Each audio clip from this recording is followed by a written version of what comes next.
Om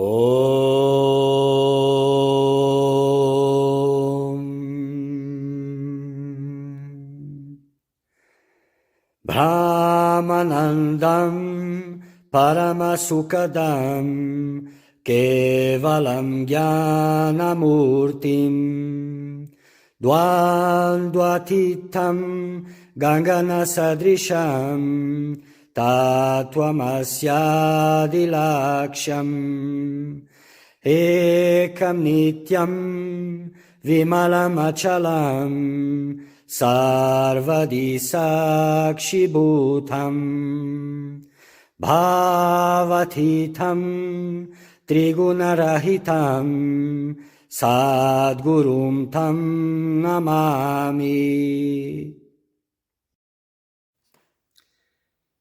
Hello, welcome.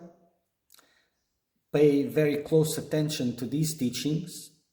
They are from a work of Adi Shankaracharya, Viveka Chudamani, and it is Advaita Vedanta. So these are the teachings that you find in the scriptures. They are according to the scriptures. So pay very attention to these teachings. Listen very carefully to these teachings. Then you should reflect upon them, reflecting a lot upon these teachings, and then meditate upon these teachings so that they may bear fruit in your heart.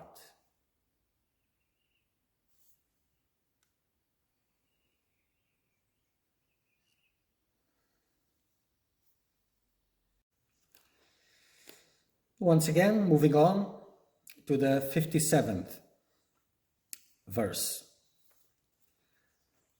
It is the duty of a king to please his people, but not everybody who pleases the people is fit to be a king. For the people can be pleased by the beauty of a Venus form and the skill with which its strings are plucked.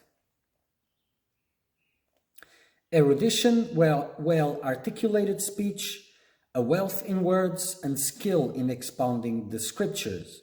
These things give pleasure to the learned, but they do not bring liberation. So, these things give pleasure to the learned. The one who is expounding his erudition, his well-articulated speech, and his wealth of words, and those who are listening to them, contemplating them. All of this is very beautiful. They give pleasure to the learned, but they do not bring liberation.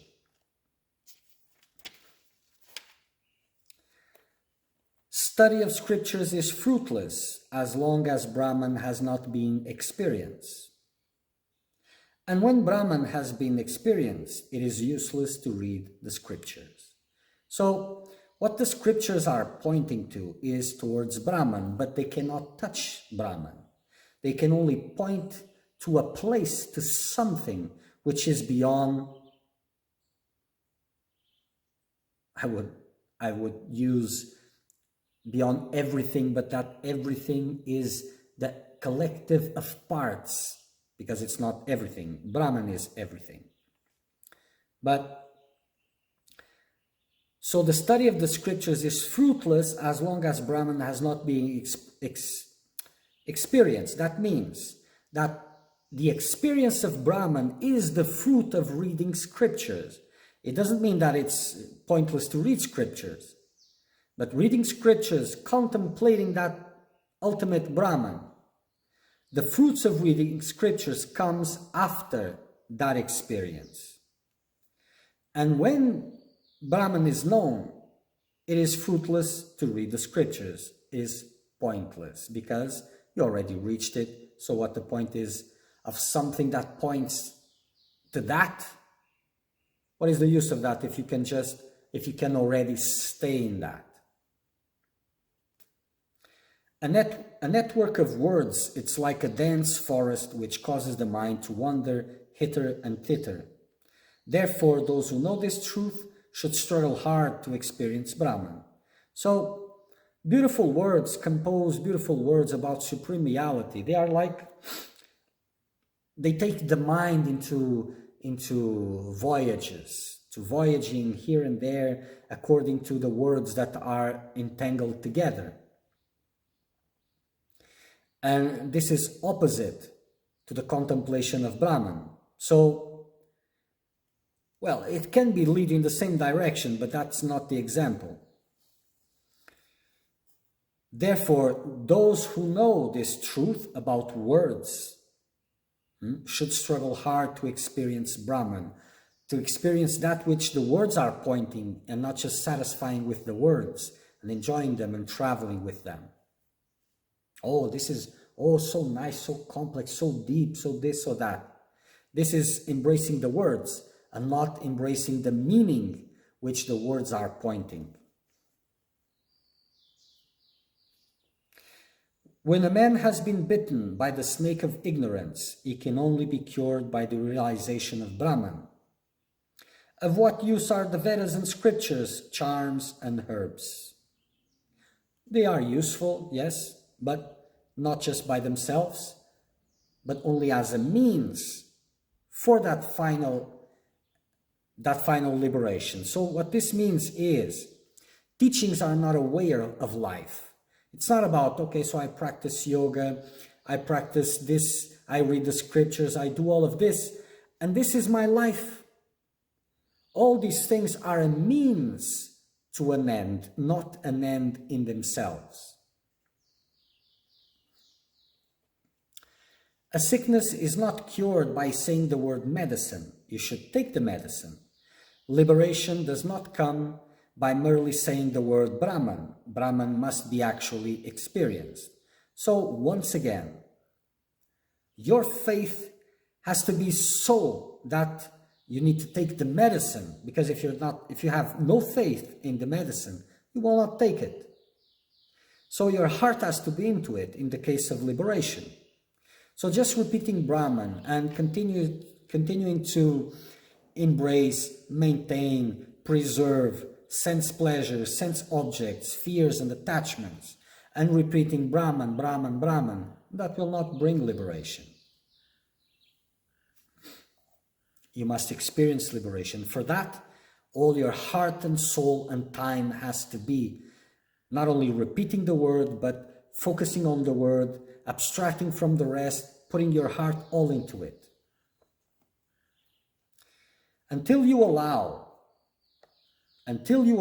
this apparent universe to dissolve from your consciousness, until you have experienced Brahman, you can find liberation just by saying the word. How can you find liberation just by saying the word Brahman? The result is merely noise. So what is this? Allowing this apparent universe to dissolve from your consciousness. When you detach yourself long enough, it starts dissolving from your consciousness. When you are too attached, there are many things which are important. As you get detached, your universe becomes more simple and simple and simple. That should disappear. For example, I'll give you a perspective. If you move to a secluded place and you left your world behind and you stay there long enough, you start disappearing from the universe of others that knew you. They will get to a point that they will rarely remember you until they forget you completely. This is the same for you and the world. Allowing the world to dissolve by keeping the distance long enough for the world to dissolve from your consciousness. But for him to disappear completely, this is important for that attunement, but for it to disappear completely only by the experience of Brahman.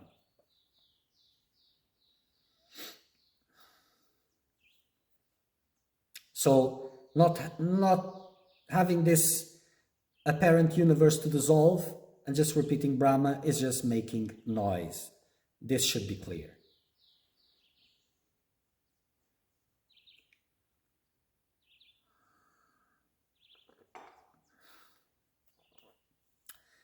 Until a man has destroyed his enemies and taken possession of the splendor and wealth of the kingdom, he cannot become a king by simply saying, I am a king.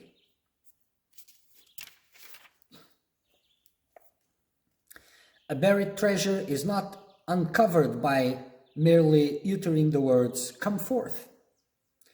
You must follow the right directions, dig, remove the stones and earth from above it, and then make it your own.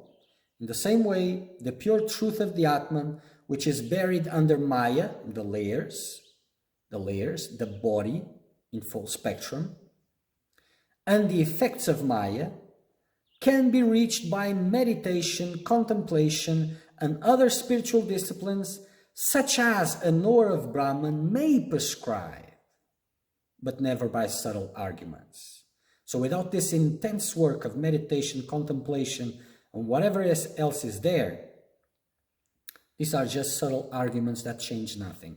And very important, prescribed by a knower of Brahman, the one who not only knows the final destination, but he knows the path, and by his status, he knows where you are and what is needed for you.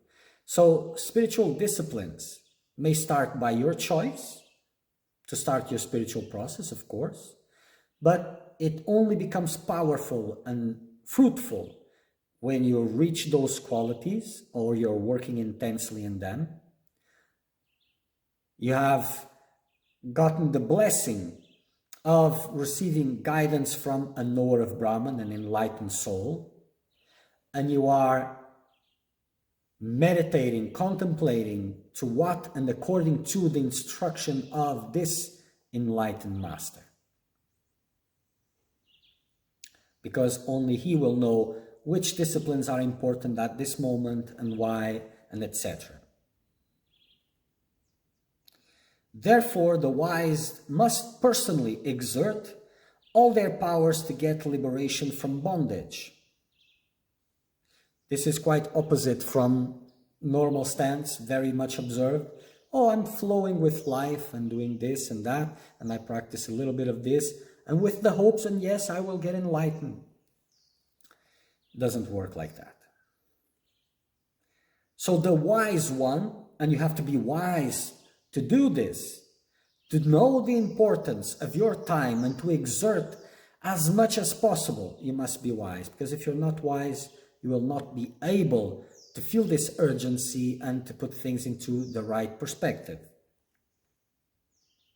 So the wise must personally, themselves, with all their force, exert all their powers, whatever the powers they have, discrimination, perseverance, goodness, all this,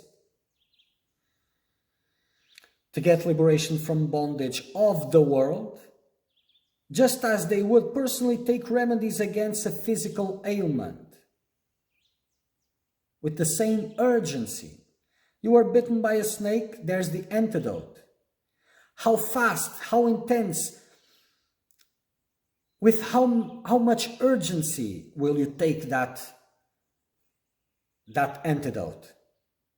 The same you should do to get away from the bondage with the world. The question you have asked today is a very good one. It is relevant to the teachings of the scriptures, because the scriptures are there to answer these questions about liberation. Its meaning is hidden deep as within an aphorism. It should be asked by all who seek liberation. So this is relevant to the teachings of the scriptures because this is what the scriptures talk about liberation, final reality, ultimate reality. But its meaning is hidden deep as within an aphorism, and only two can take the meaning out of this aphorism. First one, a seeker of truth, because not a seeker of well-being. He will take a spiritual teaching. The seeker of well-being will take something else. But the real meaning of the aphorism, only a knower of the truth, a knower of Brahman, can take the meaning, because he knows what the source of what the scripture is pointing to. So he knows what the scripture means, because he knows what's on the other side. Listen attentively without any distractions, because listening is very difficult. a normal person with a normal mind, even paying attention and listening, mind is not really listening and paying attention. So there's many times this experience of hearing a lecture or something like this, or a conversation, and suddenly attention moves, like it was paying attention, but it wasn't all there. But when a word triggers the full scope of attention, then what can you repeat that? Can you repeat that? So listening. To be able to listen attentively, you must be already free from a lot of things and be in a very high level of focus. Listen attentively, O prudent one, to what I say. O prudent one, the one who knows where he is, what is illusion, and the importance of liberation. By listening, you shall certainly be liberated from all bonds of the world, because by listening, really listening, you'll be able to contemplate. By contemplation, you'll be being liberated from all bonds of the world.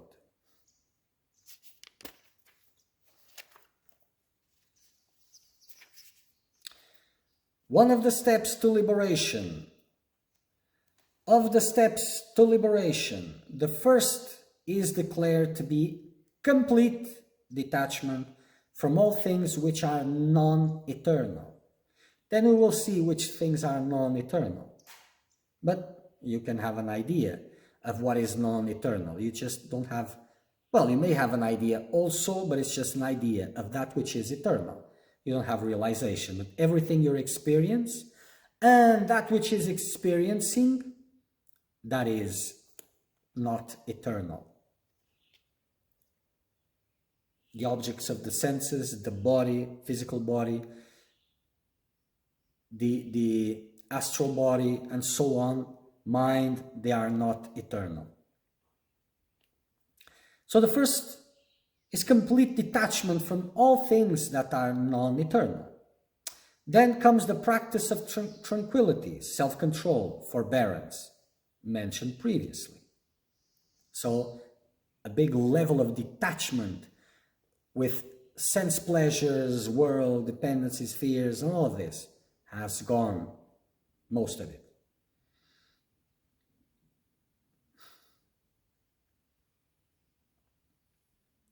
And yes, of course, you cannot practice tranquility, self-control if there is not a very big level degree of detachment from the world. And then the entire giving up of all actions which are done from personal selfish desire. So apart from the desire for liberation, everything else has to go. And even this desire for liberation, it will change, it will mature to something which is beyond just selfish motivation. Everything else has to be given up. Then the disciple must hear the truth of the Atman and reflect upon it and meditate upon it constantly without pause. For a long time, thus the wise man reaches the highest state, in which consciousness of subject and object is dissolved away, and the infinite unitary consciousness alone remains. And he knows the bliss of nirvana while still living on earth. So first, you have to listen to hear the truth of the Atman, with those qualifications already in place, of course, and reflect upon it. Reflect upon it.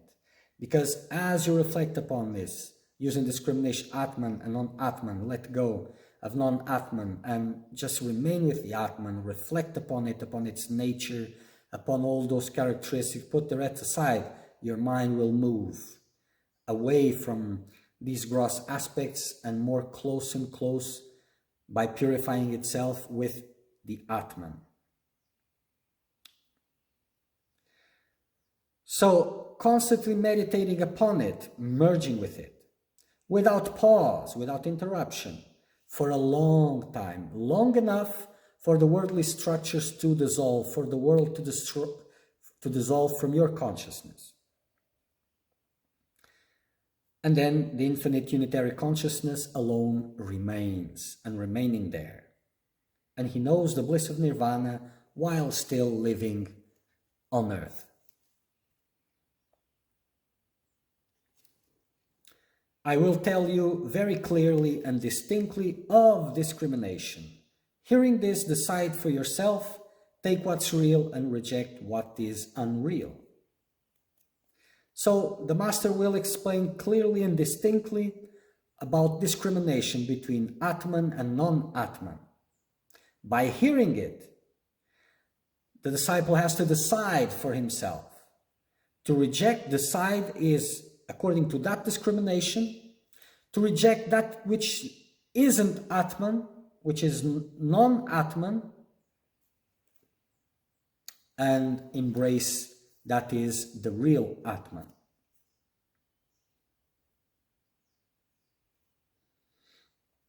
And there will be for a long time this absence of a concrete notion, something to hold on to, which is Atman. But that's not important, because distancing yourself from non-Atman is getting closer to Atman.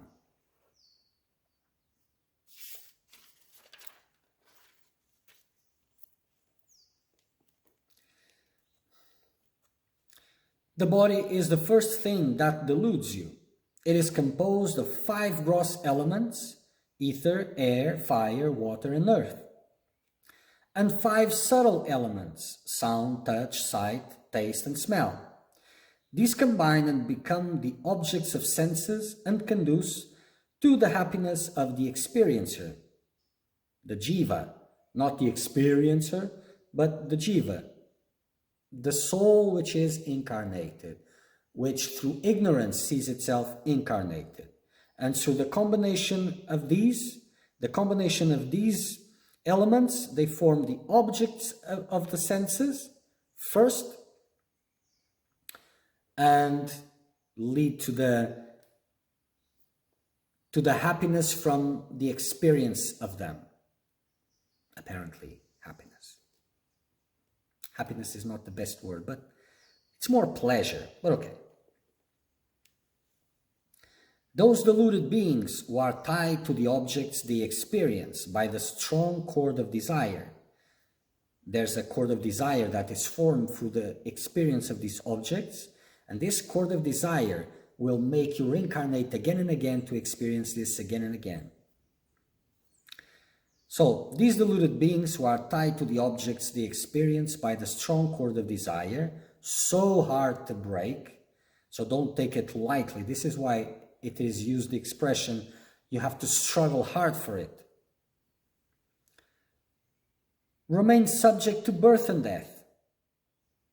They travel upward and downward, impelled by their own karma, that inescapable law. So by this strong cord of desire, they travel upward and downward. What does this mean?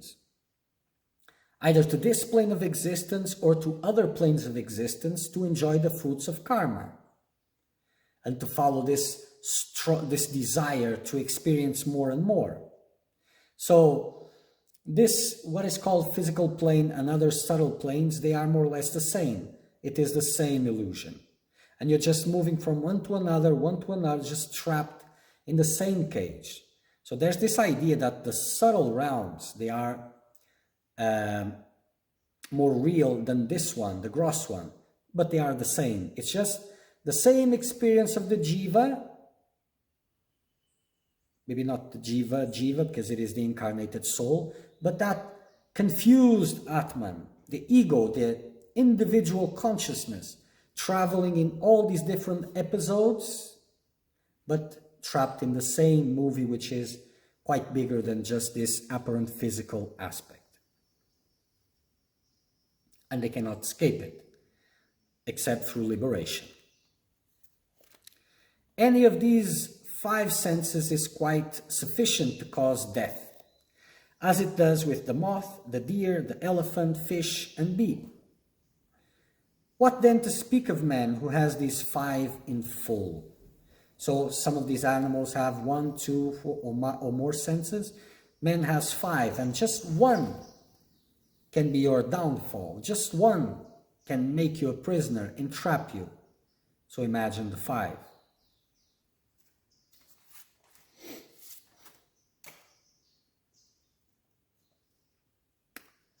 Sense objects are more fearful than the poison of the cobra, which is fatal only when taken, but these, on mere sight, can cause death.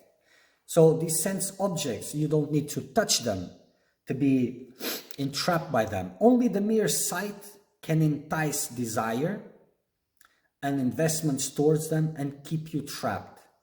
Only the mere sight of it. So it's worse than the poison of the cobra.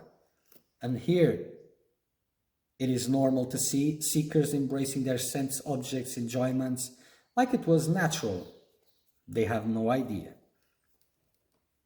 So this is the vision you need to bring to yourself.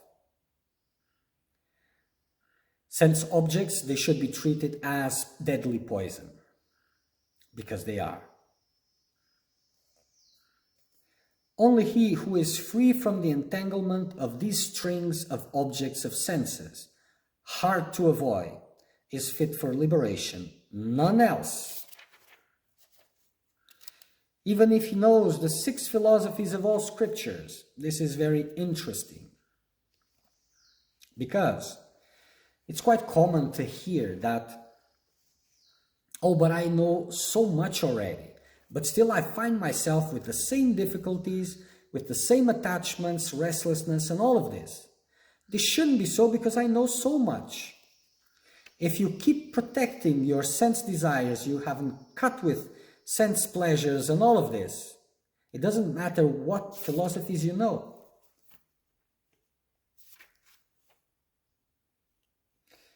It will not work because you're not fit for liberation. You don't have the basic qualifications. So attend to that first. Then become fit. And then the knowledge will bear fruit.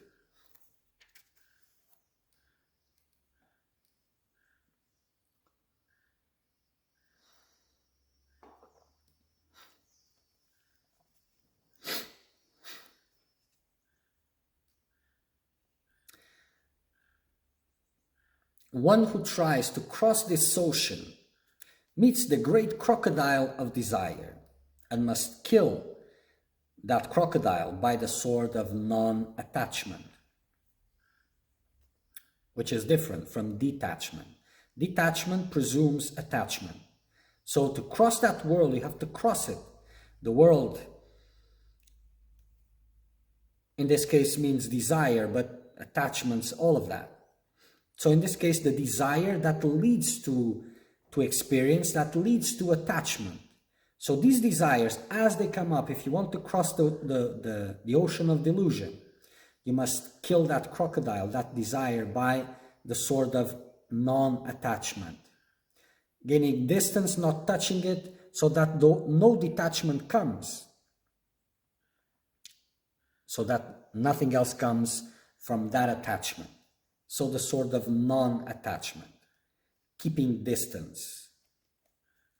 A spoiled intellect will try to go through the path of the objects of the senses and dies at every step. He only succeeds who follows the instruction of the kind, wise teacher, along with the use of his own intuition and discretion. So, a spoiled intellect is one which is dependent on sense pleasures and wants to keep it, is spoiled, cannot resist that. And he wants to keep the sense pleasures, sense objects, and still reach Brahman, reach the ultimate, have the ultimate revelation. He wants to have them both. He says, but can't I have it both? That's what he wants. But he will not succeed. He only succeeds who follows the instruction of the kind and wise teacher. Because if it's just kind, it doesn't matter. He must be wise. And to be wise is to know. along with the use of his own intuition and discretion. So not only tuning with the master, with the wisdom of the master, but also with the source of his own identity, intuition and discretion. Spiritual practice is sacred and secret to bear fruit. If you have desire for liberation, give up like poison from a long distance the objects of senses. Don't even come close. What to mention to touch them? Keep a very long distance and give it up like you would give up on poison, deadly poison. And take to contentment. Content yourself with what is there, what you have. That means not embracing what you have. No, it means not craving for something else. Kindness, harmlessness, not engaging in violence of all sorts. Forgiveness, we could speak a lot of this forgiveness, but is entering peace with others, yourself, even by the observance of your own ignorance. Straightforwardness, because you will need this straightforwardness. With others, you train it so that you can have it to yourself, to see it in what needs to be acknowledged there so that you can overcome it, and peace.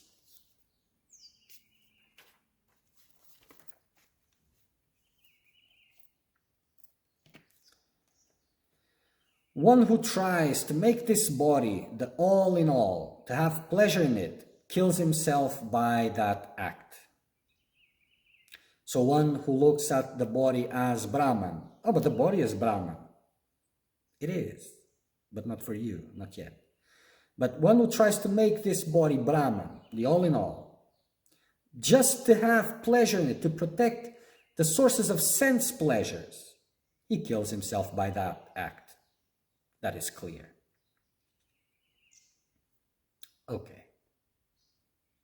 Om Purnamada Purnamidam Purnat Purnamudachyate Purnasya Purnamadaya Purnameva Vashishyate. Om Shanti Shanti Shanti.